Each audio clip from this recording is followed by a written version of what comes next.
સુરતના પાંડેસરા વિસ્તારમાં આવેલા ગણેશનગરમાં રસ્તા પર પડેલા વિશાળ ભૂવાને કારણે મોટી દુર્ઘટના સર્જાઈ હતી, જેના સીસીટીવી ફૂટેજ સામે આવતા તંત્રની કામગીરી સામે અનેક સવાલો ઉઠ્યા છે.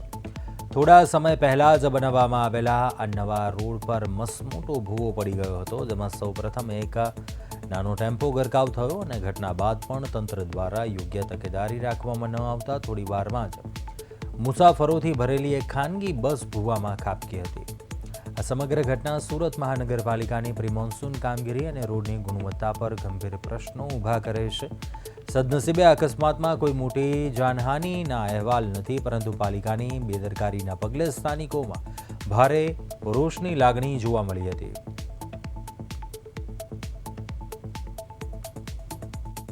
સુરત શહેરમાં વધુ એક મહાનગરપાલિકાની જે બેદરકારી છે તે સામે આવી છે અને જે પ્રકારના સીધા દ્રશ્યો બતાવવાનો પ્રયાસ કરીશ કે આ જે પ્રકારનો ખાડો છે, એટલે કે સુરત મહાનગરપાલિકાનો અહીંના સ્થાનિકો જે પ્રમાણે જણાવી રહ્યા છે તે મુજબ કે આ બેદરકારી છે તે 3-4 દિવસથી હતી, પરંતુ મહાનગરપાલિકાએ કોઈ ગંભીરતા ન દાખવી અને એના કારણે જે પ્રકારનો અકસ્માત છે તે સર્જાયો છે અને કેટલાક લોકો પણ છે તે ઇજાગ્રસ્ત થયા હતા. કારણ કે જ્યારે જે બ્લુ સિટી બસ જે છે તે અચાનક જઈ રહી હતી અને ત્યારે તેમને કંઈ ધ્યાન જ નહોતું. આ રીતે બસ છે તે આ ખાડામાં ગઈ હતી અને અનેક જે લોકો છે તે ઇજાગ્રસ્ત બસમાં થયા હતા.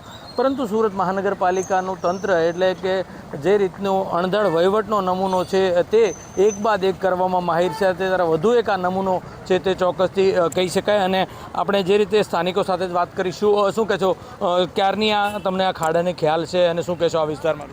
સાહેબ, આ ખાડા 3-4 દિવસ પહેલાંનું જ પડેલું હતું ને આજે સવારમાં એ વરસાદ પણ થયું છે, તો એ રિક્ષા પેલા બસવાળા ભાઈએ જે સિટી બસવાળા છે તે 40-45 પેસેન્જર બેસાડીને લાવતો હતો ને પછી આ ખાડા એને ખબર જ છે ખાડા પડ્યો છે સાહેબ. આમાં પેલા દંડો પણ લાગેલો છે લાલ કલરનો, તે ધ્યાન જ નથી આપેલું, નહીં આવ્યું, લાપરવાહી કર્યું છે, ખબર નથી, એમાં ખાડામાં પુરાઈ દીધા ને 15 થી 20 લોકોને ઈજા થઈ છે. કોઈના કાનમાં વાગ્યું છે, કોઈના હાથમાં વાગ્યું, પગમાં વાગ્યું છે.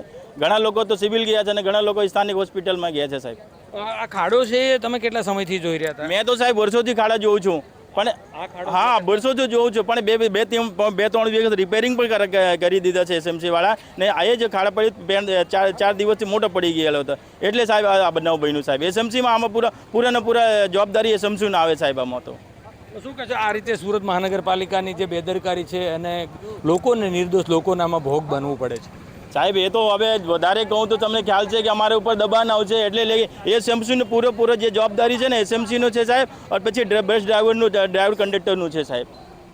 બિલકુલ, તો જોઈ શકીએ છીએ તે મુજબના દ્રશ્યો કે આ પ્રમાણેનો જે ખાડો છે તે લાંબા સમયથી અહીં હતો, પરંતુ જે પ્રકારના દ્રશ્યો જોઈ શકીએ છીએ તે મુજબ કે આ સુરત મહાનગરપાલિકાની જે બેદરકારી હતી અને તેના જ કારણે જે રીતે બસ ચાલકને ખ્યાલ ન રહ્યો અને કેટલાક લોકો છે તે ઇજાગ્રસ્ત થયા, એટલે અનેકને હોસ્પિટલ ખાતે ખસેડવામાં આવ્યા છે. પરંતુ જે રીતના દ્રશ્યો જોઈ શકીએ છીએ કે આ જે બસ છે GJ05 BX 3352 નંબરની જે બ્લુ બસ છે અને તે જોઈ શકીએ છીએ કે અકસ્માત ગમખ્વાર જે રીતનો સર્જાયો હતો અને આ પ્રમાણેની સ્થિતિ સુરત મહાનગરપાલિકાને જે બેદરકારીના કારણે આટલી મોટી ઘટના છે તે સર્જાય છે. ત્યારે ચોક્કસથી આવા જે બેદરકારી ભરા જે અધિકારીઓ હોય છે કે જે પ્રકારના તેમના વિરુદ્ધમાં ક્યારે કડક પગલાં લેવાશે. વાતો મોટી થાય છે, પરંતુ અધિકારીઓનો કેમ કોઈ ત્યાં સુધી કડક કાર્યવાહી નથી થતી કે દાખલારૂપ જે કાર્યવાહી થવી જોઈએ નથી થતી, એના જ કારણે વારંવાર નિર્દોષ લોકોને ભોગ બનવું પડે છે. ત્યારે વધુ એક આ સુરત મહાનગરપાલિકાના જે બસ ચાલકે અકસ્માત સર્જાયો ખાડામાં અને આ પ્રમાણેની સ્થિતિ સુરતના જે ગણેશપુરામાં જોવા મળી રહી છે. કેમેરામેન અજય કુમાર સાથે અરવિંદ રાઠોડ, પ્રદેશ 24 ગુજરાતી, સુરત.